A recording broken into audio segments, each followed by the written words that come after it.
آج کل تو ایسے ایسے قوال ہیں کہ جو قوالی کے نام پہ آپ کو اسٹیج پہ کھڑے ہو کے گانے سناتے ہیں، وہ پوری وہی دھن تڑم تڑم ہو رہا ہے، پبلک اور پیسہ لٹا رہی۔ ہوا کیا کہ جو نعت ہے، نعت پہلے لوگ سنتے تھے، بڑی سمپل سیدھی سیدھی نعتیں ہوتی تھیں، تو لوگوں نے کہا یار مزہ نہیں آ رہا ہے، تو انہوں نے کیا کیا کہ گانوں کی دھن پر وہ قوالی کے نام سے سنگیت لے کے آ گئے، اور انہوں نے کہا دیکھو اس میں ہم اچھی اچھی باتیں کریں گے، لیکن فیلنگ جو آپ کو دیں گے وہ پوری گانے والی دیں گے۔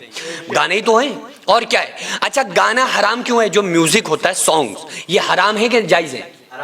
کیوں حرام ہے؟ کیا اپنی بیوی کی تعریف کرنا غلط ہے؟ نہیں غلط ہے۔ اس میں اگر شعر کفریہ ہیں تو حرام ہوگا اپنی مادے کے اعتبار سے، شاعری کے اعتبار سے، ورنہ ناجائز نہیں ہوگا۔ ناجائز تو اس میں تڑم تامڑا ہے نا، جو ٹن ٹن ٹن ٹن بج رہا ہے، ڈھول بج رہی ہے، قوالی بج رہی ہیں، انگلیاں تھرک رہی ہیں، ناجائز تو یہ ہے نا۔ تو وہ کیا کیا قوالوں نے کہ نعت لے کر اس کو گانے کی ایکٹنگ میں پڑھنا شروع کر دیا۔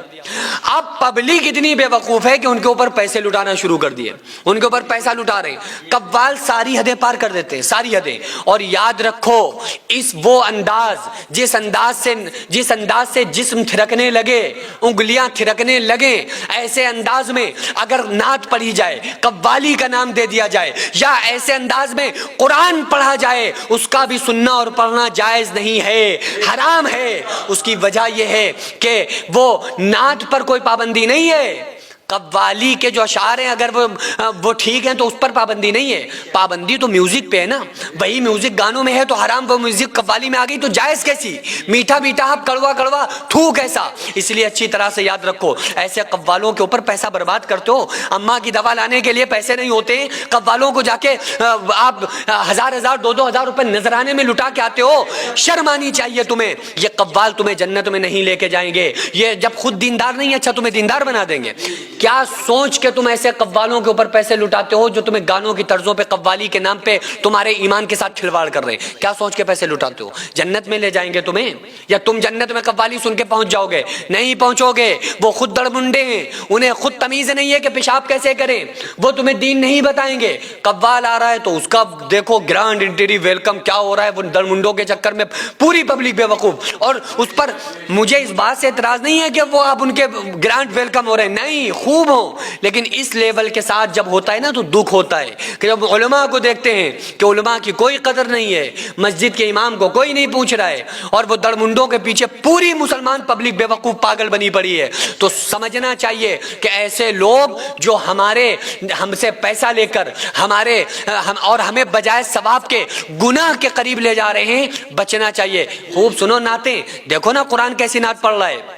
والضحى واللیل اذا سجا، مجھے آپ کے روشن چہرے کی قسم، مجھے آپ کی سیاہ زلفوں کی قسم، ورفعنا لک ذکرک، میں نے آپ کے ذکر کو بلند کر دیا۔ اللہ تعالیٰ کہیں محبوب کے چہرے کی قسم کھا رہا ہے، کہیں ولسانہ و شفتین، ہونٹوں کی بات کر رہا ہے۔ پورا قرآن میں سینکڑوں مقامات پر رسول اللہ صلی اللہ علیہ وآلہ وسلم کا ذکر، آپ کا حسن، آپ کی نعت موجود ہے۔ دیکھو کتنا خوبصورت انداز میں قرآن تعریف کر رہا ہے، نعت پڑھ رہا ہے۔ تم وہ جو سیدھا سمپل نعت پڑھ دے اسے پبلک سنتی نہیں ہے، اسے تو پبلک چائے پینے لگتی ہے۔ اس لیے میں ہاتھ جوڑ کر کہتا ہوں کہ اپنے اسٹیج کے ماحول کو صحیح کرو، اپنے پروگرامز میں علماء کو انوائٹ کرو، ان علماء کو جو آپ کو دین بتائیں، جو آپ کو اسلام بتائیں، جو آپ کو قرآن بتائیں، ورنہ یہ سب تمہارے جلسے جلوس سب رکھے رہ جائیں گے۔ ایک دن میں، ایک مہینے میں 30 نہیں 30,000 جلسے بھی کر لو گے نا تو ایک جلسہ بھی تمہیں جنت میں نہیں لے کے جائے گا۔ اگر تم نے جلسہ سنا، فجر تک سنا، اس کے بعد جا کے سو گئے، نہ نماز سے مطلب نہ کچھ، 12 بجے اٹھ رہے ہو، اسٹیٹس پہ لگاتے ہو کہ بڑا سکسیسفل رہا پروگرام، کیا سکسیس رہا؟ جو تم نماز پڑھ لیتے تھے وہ نماز بھی چلی گئی۔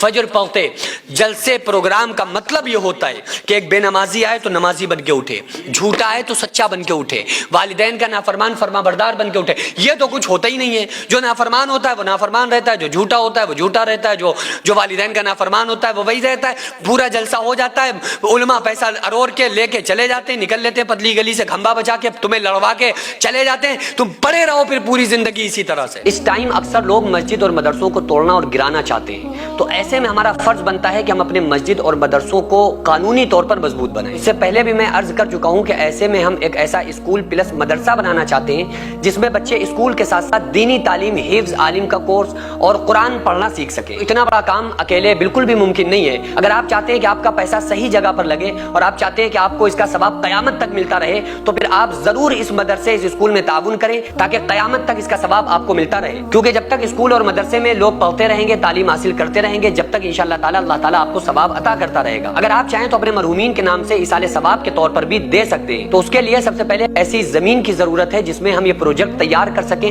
جو قانونی طور پر مضبوط مانا جائے۔ تو اس لیے آپ لوگ کوشش کریں کہ زیادہ سے زیادہ تعاون کریں اور بار بار تعاون کرتے رہیں تاکہ ہم اپنے اس نیک مقصد میں کامیاب ہو سکیں۔ یہ کوئی فراڈ نہیں ہے، دھوکہ نہیں ہے۔ آپ چاہیں تو آپ آ کر خود یہاں پر وزٹ کر سکتے ہیں، آ کر دیکھ سکتے ہیں کہ الحمدللہ کس طرح سے یہاں پر کام ہوتے ہیں، کس طرح سے دینی کام، ملی کام، قوم کے کام، سماجی کام ہوتے ہیں۔ خود آ کر آپ وزٹ کر کے اپنی آنکھوں سے دیکھ سکتے ہیں۔ تو اسکرین پر جو آغازیہ ویلفیئر سوسائٹی کا اکاؤنٹ نمبر اور اسکینر نظر آ رہا ہے، اس پر آپ زیادہ سے زیادہ تعاون ضرور کریں۔